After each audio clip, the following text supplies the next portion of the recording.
कार्यक्रम में हमारे साथ जुड़े विभिन्न राज्यों के आदरणीय मुख्यमंत्री, उप मुख्यमंत्री, केंद्रीय मंत्रिमंडल के मेरे सहयोगीगण,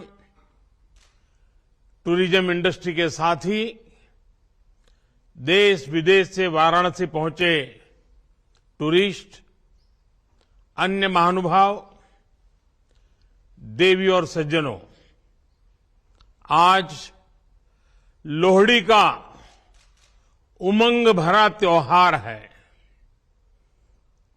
आने वाले दिनों में हम उत्तरायण,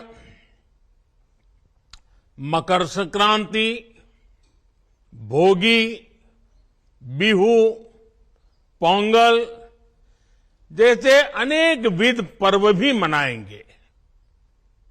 मैं देश और दुनिया में इन त्योहारों को मना रहे सभी लोगों को बधाई देता हूं, अपनी शुभकामनाएं देता हूं। साथियों, हमारे पर्वों, दान दक्षिणा, तप तपस्या, हमारे संकल्पों की सिद्धि के लिए हमारी आस्था, हमारी मान्यता का एक अपना महत्व है और इसमें भी हमारी नदियों की भूमिका महत्वपूर्ण है। ऐसे समय में हम सभी नदी जलमार्गों के विकास से जुड़े इतने बड़े उत्सव के साक्षी बन रहे हैं।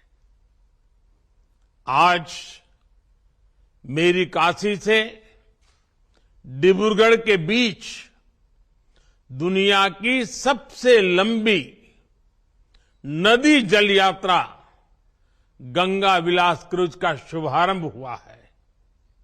इससे पूर्वी भारत के अनेक पर्यटक स्थल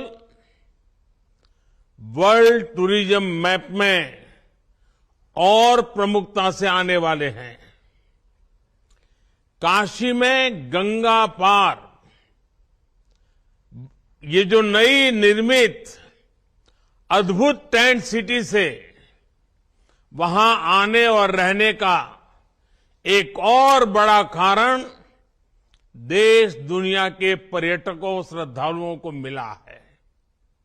इसके साथ साथ आज पश्चिम बंगाल में मल्टी मॉडल टर्मिनल, यूपी और बिहार में फ्लोटिंग जेटी, असम में maritime skill centre, ship repair centre, terminal connectivity project, ऐसे 1000 करोड़ रुपए से अधिक के प्रोजेक्ट का भी शिलान्यास और लोकार्पण हुआ है। ये पूर्वी भारत में ट्रेड और टूरिज्म से जुड़ी संभावनाओं का विस्तार करने वाले हैं, रोजगार के नए अवसर बनाने वाले हैं। साथियों, गंगा जी हमारे लिए सिर्फ एक जलधारा भर नहीं है, बल्कि ये प्राचीन काल से इस महान भारत भूमि की तप तपस्या की साक्षी है। भारत की स्थितियां, परिस्थितियां कैसी भी रही हो, मां गंगे ने हमेशा कोटि कोटि भारतीयों को पोषित किया है, प्रेरित किया है। इससे बड़ा दुर्भाग्य क्या हो सकता है कि गंगा जी के किनारे की पूरी पट्टी की आजादी के बाद विकास में पिछड़ती ही चली गई। आगे जाने की तो बात ही छोड़ दीजिए। इस वजह से लाखों लोगों का गंगा किनारे से पलायन भी हुआ। इस स्थिति को बदला जाना जरूरी था। इसलिए हमने एक नई अप्रोच के साथ काम करना तय किया। हमने एक तरफ नमामि गंगे के माध्यम से गंगा जी की निर्मलता के लिए काम किया, वहीं दूसरी तरफ अर्थ गंगा का भी अभियान चलाया। अर्थ गंगा यानी हमने गंगा के आसपास बसे राज्यों में आर्थिक गतिविधियों का एक नया वातावरण बनाने के लिए कदम उठाए। ये गंगा विलास क्रूज इस अर्थ गंगा में उसके एक अभियान को नई ताकत देगा। उत्तर प्रदेश, बिहार, असम, पश्चिम बंगाल और बांग्लादेश की यात्रा के दौरान ये क्रूज हर तरह की सुविधा मुहैया कराएगा। साथियों, आज मैं उन सभी विदेशी टूरिस्ट का विशेष अभिनंदन करता हूं जिस क्रूज के माध्यम से पहले सफर पर निकलने वाले हैं। आप सभी एक प्राचीन शहर से एक आधुनिक क्रूज से सफर करने जा रहे हैं। मैं अपने इन विदेशी टूरिस्ट साथियों से विशेष तौर पर कहूंगा कि India has everything that you can imagine. It also has a lot beyond your imagination. India cannot be defined in words.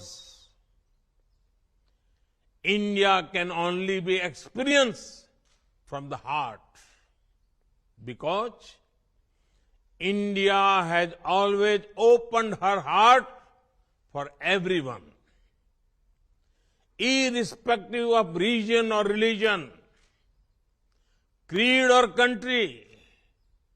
We welcome all our tourist friends from different parts of the world.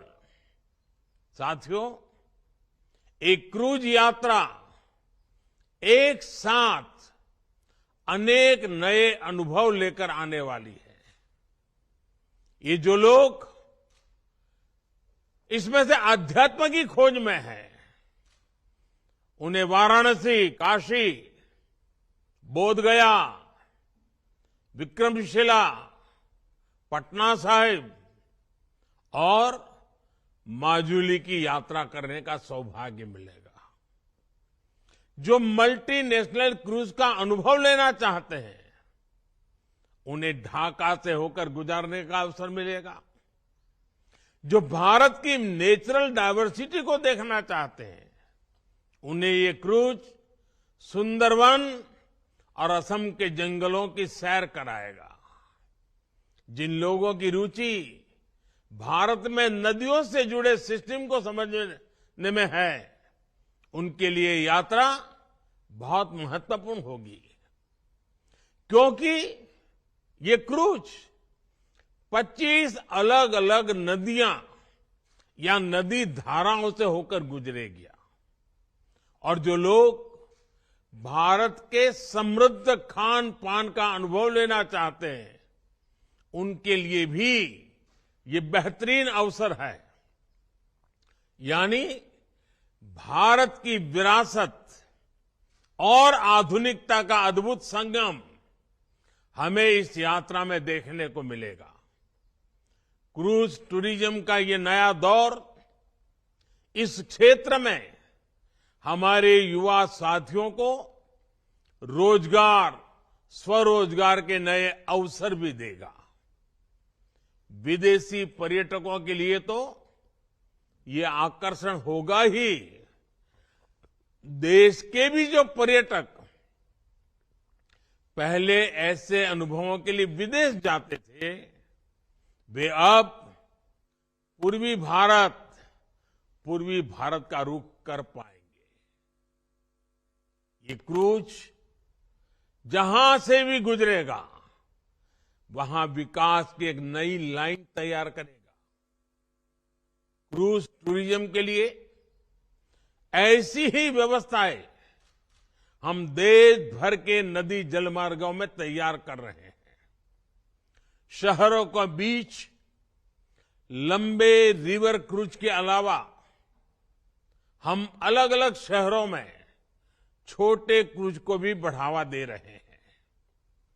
Kashi में भी इस प्रकार की व्यवस्था अभी चल रही है। ये हर पर्यटक वर्ग की पहुंच में हो, इसके लिए बजट से लेकर लग्जरी क्रूज तक हर प्रकार की सुविधाएं देश में विकसित की जा रही हैं। साथियों, देश में क्रूज टूरिज्म और हेरिटेज टूरिज्म का ये संगम ऐसे समय में हो रहा है जब भारत में पर्यटन का एक बुलंद दौर शुरू हो रहा है। भारत की वैश्विक भूमिका जैसे जैसे बढ़ रही है, वैसे वैसे भारत को देखने, भारत को जानने और भारत को समझने की उत्सुकता भी बढ़ रही है। इसलिए बीते 8 वर्षों में हमने भारत में टूरिज्म सेक्टर के विस्तार पर विशेष बल दिया है। हमने अपने आस्था के स्थानों, तीर्थों, ऐतिहासिक स्थलों के विकास को भी प्राथमिकता बनाया है। काशी नगरी तो हमारे इन प्रयासों की साक्षात साक्षी बनी है। आज मेरी काशी की सड़कें चौड़ी हो रही हैं, गंगा जी के घाट स्वच्छ हो रहे हैं। काशी विश्वनाथ धाम का पुनर्निर्माण होने के बाद जिस प्रकार श्रद्धालुओं और पर्यटकों में उत्साह देखा जा रहा है, वो भी अभूतपूर्व है। बीते वर्ष जितने श्रद्धालु काशी आए हैं, उससे हमारे नाविकों, रेहड़ी ठेले, रिक्शा वालों, दुकानदारों, होटल गेस्ट हाउस चलाने वालों, सभी को लाभ हुआ है। अब गंगा पार के क्षेत्र में इन नई टेंट सिटी काशी आने वाले श्रद्धालुओं को, पर्यटकों को एक नया अनुभव देगी। इस टेंट सिटी में आधुनिकता भी है, अध्यात्म भी और आस्था भी है।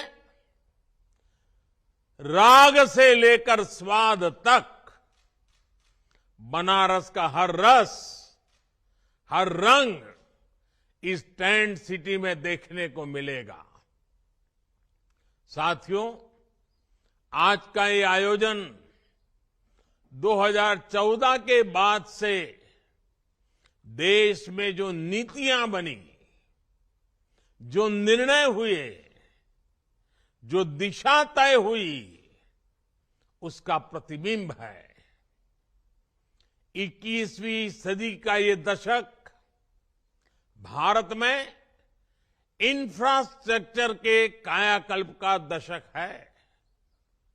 इस दशक में भारत के लोग आधुनिक इंफ्रास्ट्रक्चर की जो तस्वीर देखना जा रहे हैं, जिसकी कल्पना तक किसी जमाने में मुश्किल थी, चाहे घर, टॉयलेट, बिजली, पानी, कुकिंग गैस, शिक्षण संस्थान और अस्पताल जैसा सामाजिक इंफ्रास्ट्रक्चर हो, डिजिटल इंफ्रास्ट्रक्चर हो, या फिर रेलवे, हाईवे, एयरवे और वाटरवे जैसा फिजिकल कनेक्टिविटी, इनसे जुड़ा हुआ इंफ्रास्ट्रक्चर हो। ये आज भारत के तेज विकास का, विकसित भारत के निर्माण का सबसे मजबूत स्तंभ है। सबसे चौड़े हाईवे, सबसे आधुनिक एयरपोर्ट, आधुनिक रेलवे स्टेशन, सबसे ऊंचे और लंबे पुल, सबसे ऊंचाई पर बनने वाली लंबी टनल से नए भारत के विकास का प्रतिबिंब हम सब अनुभव करते हैं। इसमें भी नदी जलमार्ग भारत का नया सामर्थ्य बन रहे हैं। साथियों, आज गंगा विलास क्रूज की शुरुआत होना भी एक साधारण घटना नहीं है। जैसे कोई देश जब अपने दम पर सैटेलाइट को अंतरिक्ष में स्थापित करता है तो वो उस देश की तकनीकी क्षमता को दिखाता है।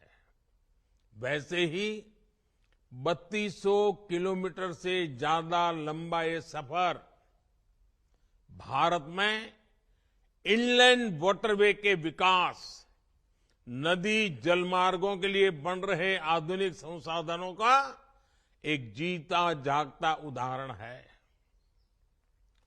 2014 से पहले देश में वाटरवे का थोड़ा बहुत ही उपयोग होता था। ये हाल तब था जब भारत में वाटरवे के माध्यम से व्यापार का हजारों साल पुराना इतिहास था। 2014 के बाद से भारत अपनी इस पुरातन ताकत को आधुनिक भारत के ट्रांसपोर्ट सिस्टम की बड़ी शक्ति बनाने में जुटा है। हमने देश की बड़ी नदियों में नदी जलमार्गों के विकास के लिए कानून बनाया है, विस्तृत एक्शन प्लान बनाया है। 2014 में सिर्फ 5 राष्ट्रीय जलमार्ग देश में थे। आज 24 राज्यों में 111 राष्ट्रीय जलमार्गों को विकसित करने पर काम हो रहा है। इनमें से लगभग 2 दर्जन जलमार्गों पर सेवाएं अभी चल रही है। 8 वर्ष पहले तक सिर्फ 30 लाख मैट्रिक टन कार्गो ही नदी जलमार्गों से ट्रांसपोर्ट होता था। आज ये कैपेसिटी 3 गुना से भी अधिक हो चुकी है। नदी जलमार्गों का इस्तेमाल करने वाले लोगों की संख्या भी लगातार बढ़ रही है।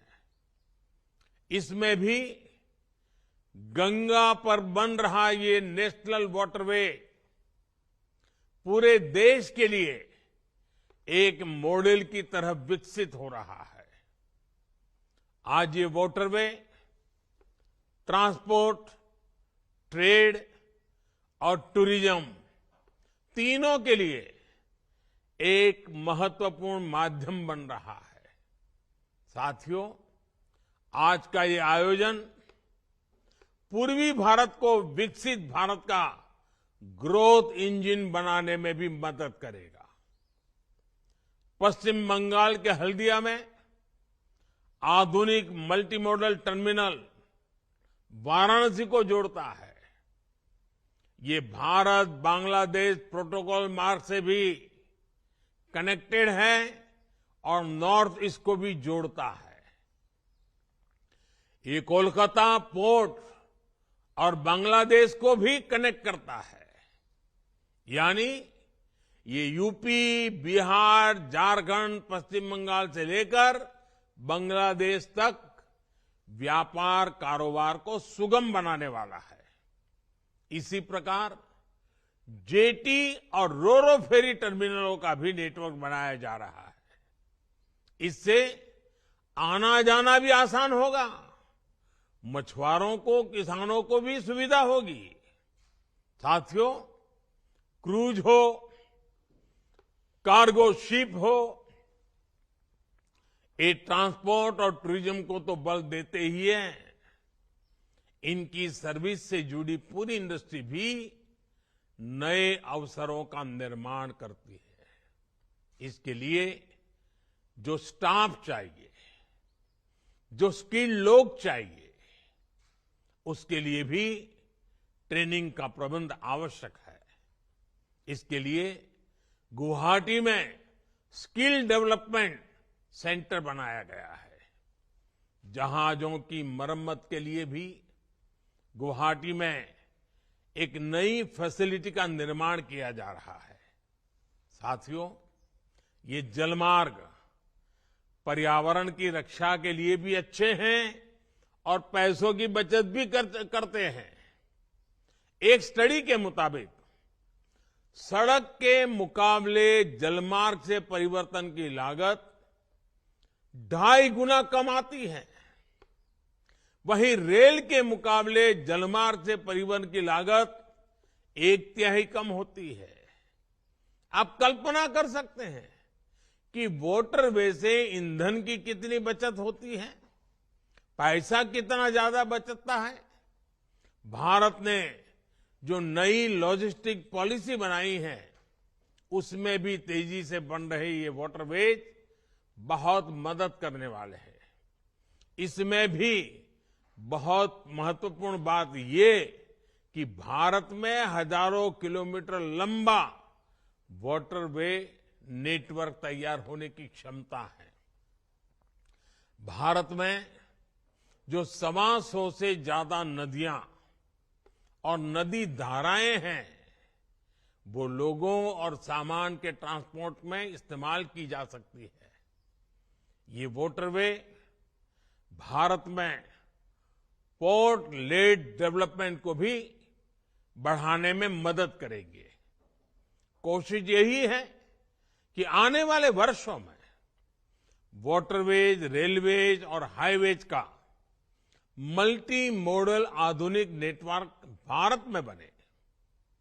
हमने बांग्लादेश और अन्य देशों के साथ समझौते भी किए हैं, जिससे नॉर्थ ईस्ट की वाटर कनेक्टिविटी भी सशक्त हो रही है। साथियों, विकसित भारत के निर्माण के लिए सशक्त कनेक्टिविटी आवश्यक है। इसलिए हमारा ये अभियान निरंतर चलता रहेगा। नदी जल शक्ति देश के ट्रेड और टूरिज्म को नई बुलंदी दे, इसी कामना के साथ सभी क्रूज यात्रियों को सुखद यात्रा के लिए अनेक अनेक शुभकामनाएं देता हूं। आप सबको बहुत बहुत